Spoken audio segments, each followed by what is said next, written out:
I don't really know what to say. The police just showed up in front of my door and told me my stepfather killed my mother. I know this doesn't sound real. I have my boyfriend and my best friend here. I've known this for about 2.5 hours. It still doesn't seem real. I don't really know what I want to accomplish with this post. But I swear it is real. It's 3:51 a.m. in Berlin right now. We're trying to finish watching the movie that we started before the police rang at my door. I don't know what to do. Edit, the police just called me. My stepfather killed himself. I wish I could destroy him. Right now I just feel empty. Edit 2, I don't even know why I'm posting here. I'm usually just a lurker. I guess I just want somebody to know. I feel like the whole world should know. My mother is the most amazing person and she had always been my idol. I don't know how to feel. I'm in our apartment and I feel like everything I see is her. My evening started so different. Everything started so different. I haven't slept yet, I don't know how I will. Though sleeping is usually my talent. Mom wakes me up every afternoon if she feels like I'm sleeping too long. Since I moved back in during Corona quarantine. Update: my stepfather killed my mother and then killed himself. I don't know what to do. Hello? My last post got capped, so I made a throwaway account. It's been about 24 hours since the police stood in front of the door to my mom's and my apartment and told me that my mother is dead. I've cried so much today, I feel like it's been an ocean of tears, so much that I just feel empty now. I miss her so ducking much. It still just feels like a bad dream. This can't really be real. Her death was on the news and I saw a picture of a body in a blue body bag being rolled into the back of a wagon. That is my mother. In that bag. Oh my God, I'm going to run down what happened again. Maybe this will make it more real for myself. I don't know. My boyfriend and I were in the park playing speedminton Wednesday evening when my mom called me and told me she would be coming home. I asked her if everything was okay and she said yes, not to worry about it, and my boyfriend was still welcome to come over if he liked. I told her okay, I would see her in a moment. We both went home and she wasn't there. I wasn't worried. My stepfather and my mom have been together for a while and they're very much in love, but they can fight a lot sometimes. They always make up very quickly. I tried calling her several times to know if she wanted dinner and sent her text messages, and texted and called my stepfather as well. They didn't answer. This wasn't so unusual either. I thought they just made up. I'm guessing by this time he had already stabbed her. I feel sick writing this sentence. The police showed up at 3 in the morning, informed me, stayed in the apartment while my boyfriend called my best friend who rushed over with a taxi. Everything is kind of a blur from then on. I remember sitting down to write the Reddit post because I didn't know how to feel or what to do, and I guess I wanted to scream my pain into the internet void. At that point my stepfather hadn't killed himself yet. He had taken his car up into the countryside where my mother has a tiny little house at the lake, which is her pride and joy. With her garden. Both of them went up there every weekend together. He killed himself there. The ducking bastard. I've never been so angry in my life. I loved him, he was a part of my family, we got along really well. Some part of me wishes I could strangle him. Or scratch his eyes out. I just want to scream in his face, how he could do this to me. To her. My lovely mother, Duck, she is such a ducking light, she is such an incredible person and we are so close. I told her everything. And not just because she's my mother, she is truly an absolutely amazing person, everybody loved her who met her. I stayed awake until about 6 a.m. I smashed a few glasses. I cried a lot. We finished watching the movie. Today I had to call all of the people. My grandparents, her brother, her friends. I had to call my stepfather's children in the UK and tell them what happened. I can't imagine how hard it must be for them. My mother was the victim, their father was the murderer. I feel so bad for them. I've gotten so many calls and messages from people who are offering to help me in any way I need, who cry on the phone and ask me if this is real. To have to tell people over and over again what happened really wrecked me. Especially my grandparents. My granddad. I don't know how he is going to get through this. He just kept screaming no, no. Not my mom's name. I have to go to the police today to give a statement. Probably talk about their relationship. I have to be there in 412 hours and I haven't really slept yet. I can't really eat either. I just feel like throwing up, just thinking about food. I wanted to thank all of you for your comments on my first post. I know we don't know each other, that I'm just some faraway voice on a screen with a terrible fate, but I did feel better reading your hugs and encouragements. I will have to think about getting a lawyer. My dad is sleeping in the other room. We're going to have to figure how to go from here. Some part of me honestly doesn't see a point anymore. There's so much pain in my life. I've had so many bad experiences. I got through a RP and a drug problem and everything was on its way up. And now this. But I love my mom more than anything and I can't disappoint her and I'm going to need to be here for my dad and me. I'm sorry for the long text. I just feel like I need to get something out. I feel so lost and empty. I miss my mom. Last update. Hello, I guess in some way I wanted to give you people an update on what has been going on with me.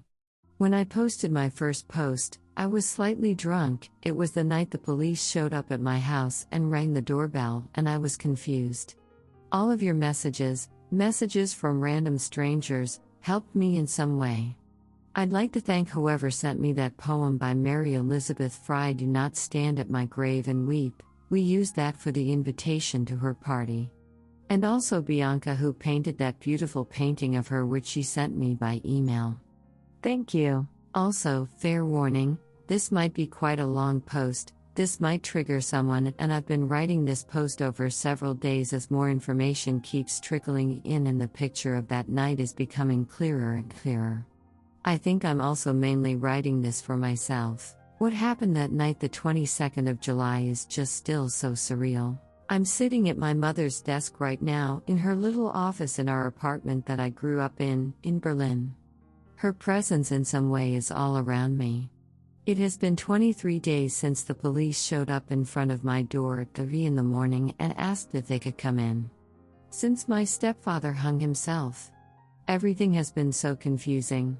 It's all sort of a mixture between crying, screaming, yelling, throwing things, and just emptiness.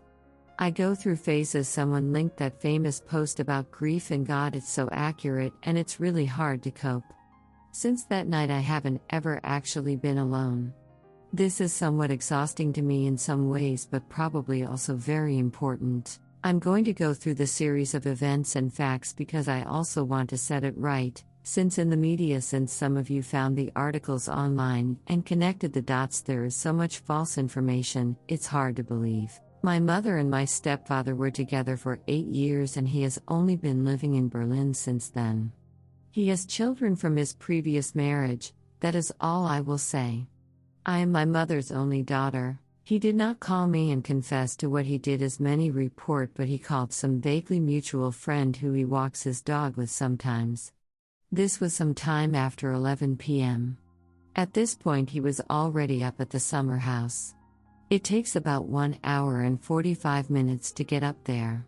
This means my mother had been dead for about 2 hours. It says so in the police report as well. The summer house did not belong to my stepdad, but to my mom.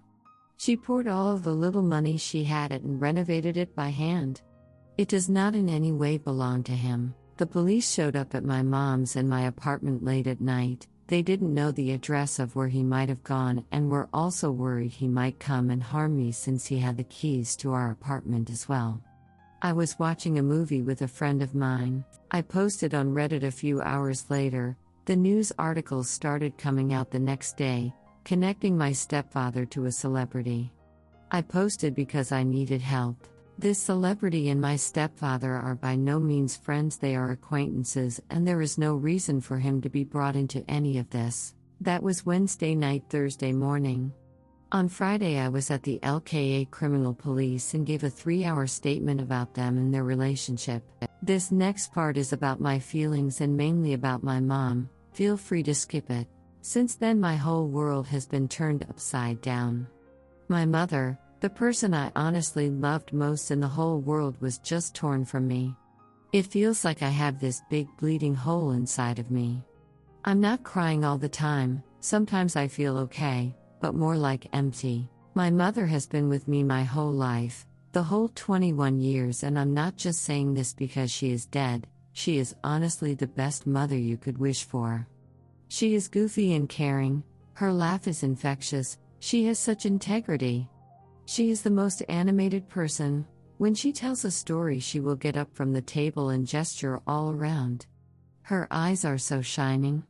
I think I might show some pictures of her, because I want people to recognize her beauty. I want the whole world to know she is gone. Because this is an honest and devastating loss to the world, believe me. She is so talented. She got her bachelor in art history in America. She has worked odd jobs all her life. She's always been a hippie. When I was little, she started working at this English language summer camp in Turingen in Germany, and she used to take me there for many weeks with her, on a hill, on a farm in the middle of a giant forest. She's a magician in the kitchen. She can open the fridge door and magically make something out of leftover ingredients that nobody would ever think tastes good. Noodles and carrots, anyone? She likes to make everything herself. She would let milk go bad and make her own ricotta. I have 1,000 jars of her homemade chutneys and jams. She baked her own bread years before the pandemic. She made her own vinegar, her own syrups and alcohol, and her hot sauces are legendary. I used to come home and open the fridge door, and I'd ask her which of the many bowls she had covered with little plates were edible, and which weren't ready yet. Since she's dead, I have found so many started experiments of things I don't even know what they are. I wish I could ask her. There are so many things I wish I had the time to ask her. Writing this is making me cry again.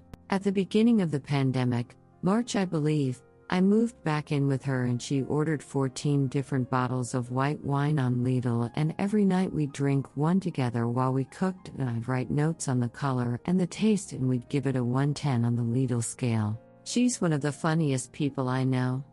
And she is so forgiving. Even when I was younger, we would get into huge blow-up fights sometimes, and we'd scream. But 5 minutes afterward, she'd come into my room and she'd apologize and tell me she loved me more than anything in the world. We told each other we loved one another all the time, sometimes just randomly, and hug each other. I'm so grateful for this. I would say we had a rare mother-daughter bond. I love her with all my heart. She has always been my idol, my role model. If I'm even half the person she is, as generous, hilarious, creative, emotional, forgiving and understanding, I will be lucky. I see her face in front of me all the time. I can hear her laugh. Fuck, I'd really give anything for her to be with me right now. Anything. It really tears me apart. If it weren't for her, I would have probably been dead 2 years ago. She pulled me out of my dark holes. She loved me unconditionally. She isn't just my mother, she is my best friend. And I will never ever forgive him for taking her from me. Especially since more and more facts are coming out. End of emotional bit. It's important to preface that I knew their relationship, or to be more exact, I was the closest to both of them together. And it's important to understand that he wasn't some creepy, abusive, scary bad guy. I loved him. He was like a best friend to me. When he came into my mother's and my life, I took him in with open arms. I've confided in him, I've told him secrets, we've had running jokes. We made bets with each other that I usually won and he had to pay up. He was my family. This makes me feel just as conned. I feel cheated. I feel like I've been blind.